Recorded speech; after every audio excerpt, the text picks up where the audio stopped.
chance he'll bring back the religious discrimination bill if he's elected. How will you stand up for trans kids, people with disabilities, and our queer community? To all of us.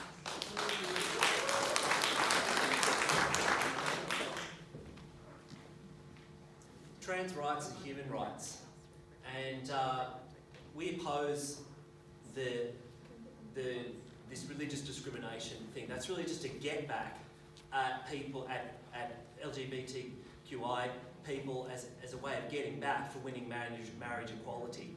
When there can be no support for religious exemptions.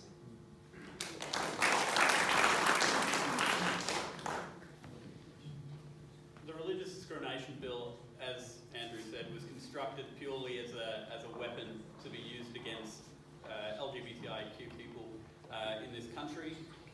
Trans kids and trans people in particular, it's just another part of the culture war. It was never about defending religious people and their ability to advocate for their faith or to practice their faith. It's always been about harming and causing harm to LGBTIQ people in this country, and that's why the Greens have always been adamantly against it and made sure that we always stand by our trans comrades, our LGBTIQ friends. We fought for marriage equality for many, many years, even while, again, both sides of politics weren't willing to make those steps. And I'm so glad that we were able to get that through, but the fight continues because the culture warriors are ready to attack even more our trans kids. So we need to try to put a stop to that, and that's what we will do.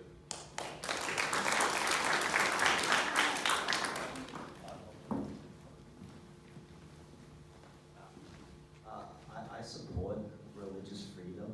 I actually wrote a paper in law school on that proposed bill, and there are provisions in there that I don't agree with, but I overall support religious freedom. I don't support discrimination on the basis of religion either. I don't support discrimination on the basis of kids for any reason. Okay, we're going to have our last question. The other two people, unfortunately, are going to pass on their questions to the candidates and we'll send them back to them directly. Go for it. Hi, my question is for Tanya Klebasic. I'm a nurse and I work in a major public hospital. The COVID is not over. Today in New South Wales alone, there were 12,000 confirmed cases and 21 dead.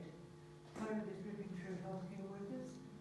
My question, Ms. Klebasic, is why are you and the Labor Party supporting the government's let it rip policy and not instead of elimination or eradication policy of this preventable disease?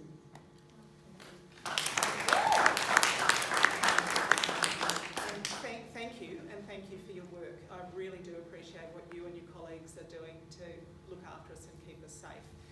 We don't support a let it rip policy. We were very critical of the government's slowness in getting the vaccine rollout right. We're very critical in getting the government's slowness in getting the rapid antigen tests that we needed. We were very critical of the government setting up quarantine, designated quarantine facilities.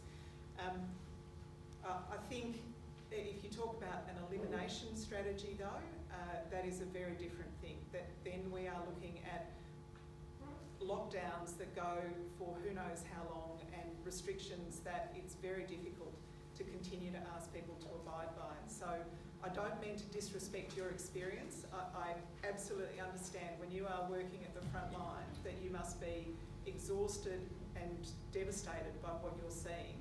We're just trying to get the balance right.